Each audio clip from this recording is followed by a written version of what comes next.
The relevance of post-colonial studies and the world today. Victor Hugo says, "What is history? An echo of the past and the future? A reflex from the future on the past."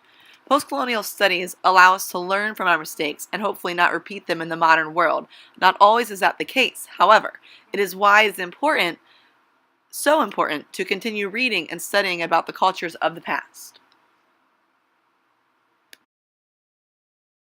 In Robert Young's essay, Postcolonial Remains, he states, "The desired dissolution of postcolonial theory does not mean that poverty, inequality, exploitation, and oppression in the world have come to an end. Only that some people in the US and French academies have decided that they do not want to think about such things any longer, and do not want to be reminded of those distant, invisible contexts which continue to prompt the transformative energies of the postcolonial. Its objectives have always involved a wide-ranging political project to reconstruct Western knowledge formations, reorient ethical norms, turn the power structures of the world upside down, refashion the world from below. Far from being over, the 21st century is already the century of post-colonial empowerment."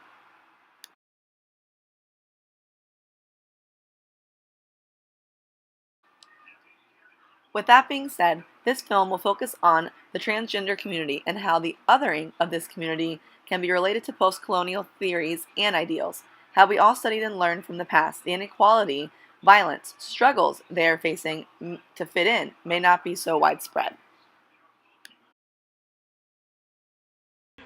I'm closed. That's cool. We just want to ask you a question.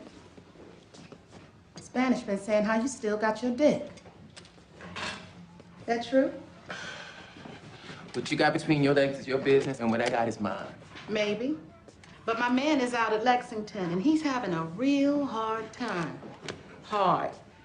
Meanwhile, you hiding out in here, pretending to be a female. Seems like you got it all figured out. You have any idea how ignorant you sound? We just want a little peek. Educate ourselves.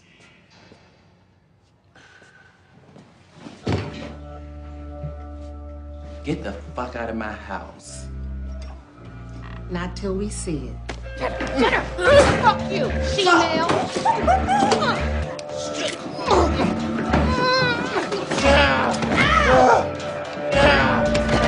Damn, I told you he still had his man strength. Don't think I won't kill you, you fucking bitch! Fuck you, bitches! Help me! I'll get Caputo.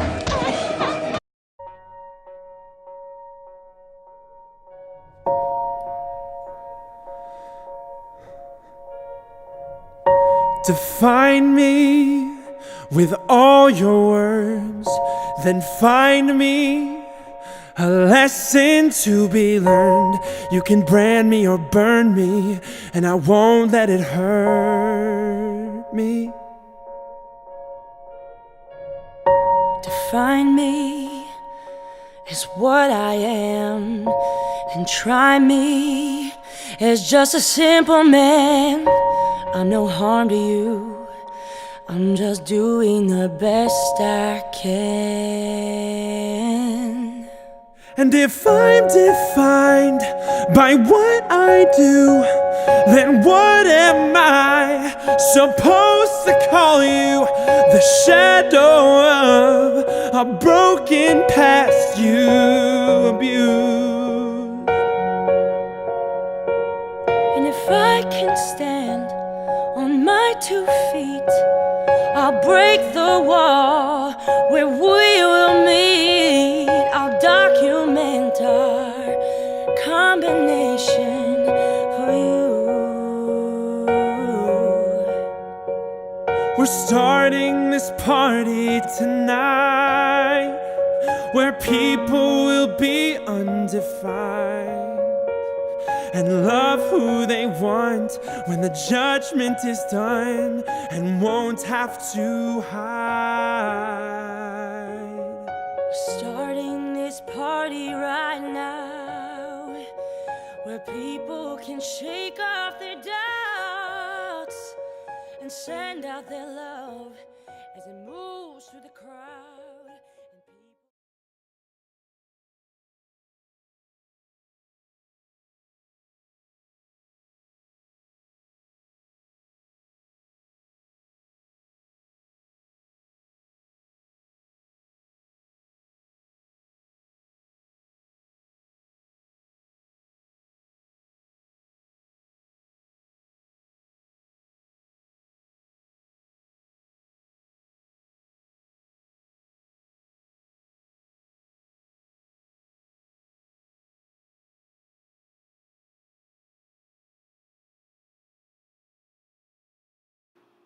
The gay couple in this situation are being othered and deemed less than due to the Bakers' religious beliefs.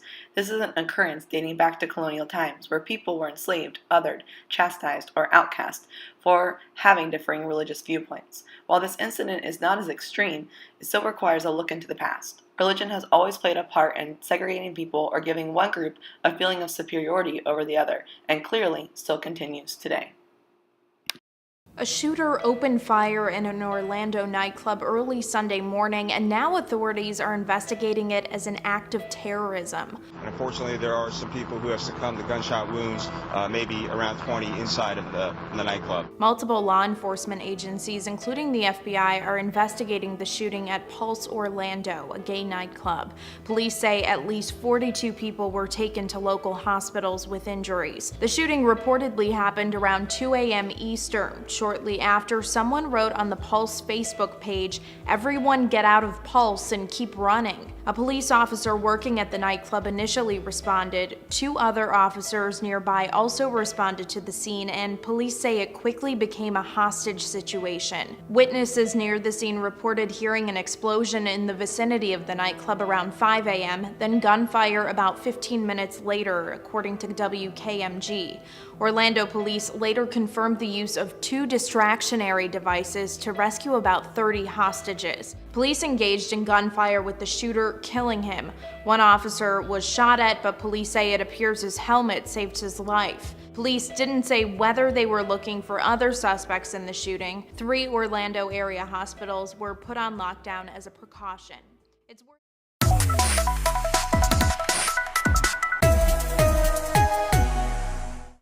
The suit was filed today by Ash Whitaker. Whitaker will be a senior this year at Tremper High School. He joins a transgender student from Maryland who have both filed federal cases arguing their civil rights are being violated over which bathroom they use. WISN 12 News spoke with Ash Whitaker and his mother this spring after he made national headlines for protesting his Kenosha school's rule that would not allow him to run for prom king. Whitaker publicly transitioned to a boy several years ago. Then he took on the school district over using the men's bathroom, something he had been doing for some time until this school year. Classmates fully accept him as a boy and welcomed him to use the boys' bathroom, and it was only after one school administrator spotted him in the bathroom that this became an issue. We spoke with the attorney representing Whitaker in a federal lawsuit filed today. The lawsuit alleges that school officials are violating the law by keeping transgender students from using the bathroom they identify with by gender rather than what's issued on their birth certificate. He basically avoids going to the restroom the entire time that he's in school. The lawsuit also alleges that the school district has proposed that Whitaker and other transgender students wear green wristbands in order to monitor his restroom use. And we did reach out to the school district tonight for comment on this lawsuit, but have not heard back. But in past stories I reported on, they have told me they're working on a policy that meets transgender students' needs. Live in the newsroom, Christina Palladino, WISN 12 News. I am not a fan of political correctness. I think we've overdone that. I'm not a fan of government overreach.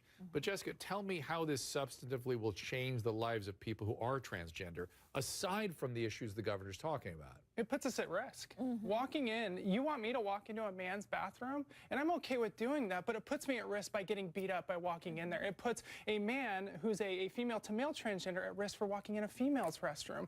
This puts us at risk. And when we're already at risk, our numbers of suicide and murder are outrageous. Okay, so from your standpoint, I'm so glad you're here. So it's not about political correctness, No. right? It's not about government overreach. It's a pragmatic, real, what should we call this? A life? What should we call this? This is protection. Safety issue? This is protection. And you're a person that can protect yourself, right? Yeah, absolutely. But still. It has nothing to do with that. It has everything to do with if the person, and we're not protecting these people that want to walk into a male's restroom or a female's restroom and molest people. That's not the protection here. The protection is for people like me who genuinely feel like I was born in the wrong body to use the restroom that I identify in public as. Now imagine if I get off an airplane, I walk into that terminal in Charlotte, and I have to go walk into the men's restroom. Peter, how's that going to look? Do you feel that people of faith are somehow, or their worldview is somehow under attack in this whole process? Well, I agree with the governor in that clip you just played that it's common sense, actually, that's under attack. Throughout human history, we have separated biological males and biological females for the purpose of some of these activities, such as bathing, dressing, and going to the bathroom. And that reflects a perfectly reasonable concern for both safety and privacy, particularly on the part of women and girls, but really on the part of everyone. Wow. And one thing that I think is an indication of how radical the transgender activists have become is that offering a generous accommodation, what I believe is a generous accommodation of either a single-user restroom or a gender-neutral restroom is considered a form of discrimination by them. Whereas I think that's actually a generous accommodation. Let me interrupt you. Is that discrimination or is that okay? No, it's absolutely discrimination. Okay. Absolutely. The only thing radical... Hang on. Again, I want to, because it gets confusing very fast. Sure. But doesn't that solve the safety problem for you? In essence, a unisex bathroom would, in essence, solve that problem. That's what I'm saying. And you're right. Yes, it would help segment that. The problem is this opens up the entire community for discrimination by all people. Just so you know, I'm Jessica Taylor. I'm an airline pilot. I am transgender. I want to know if you can see me. First of all, what would make you uncomfortable with me using the women's restroom? She's a very attractive woman. Well,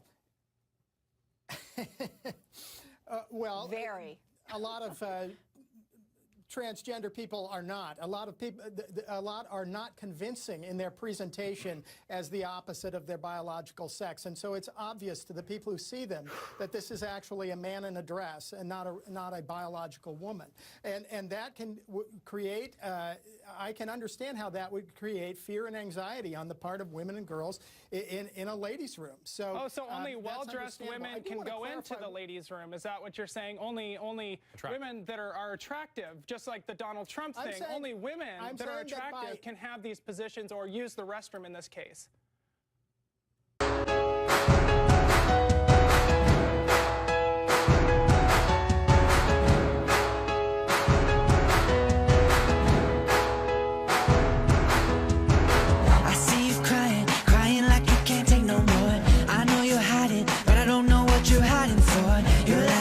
Shining underneath a billion rocks. One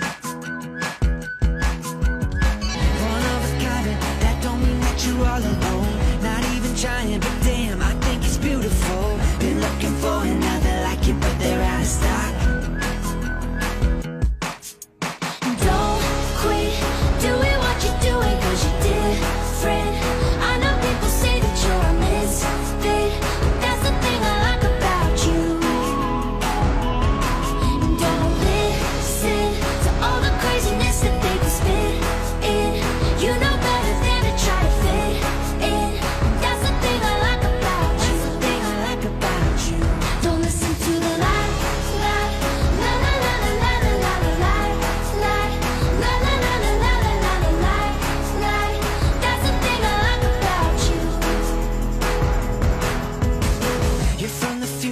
A futuristic fantasy. That style you're rocking is from another galaxy. Everybody's secretly wishing that they could be like you.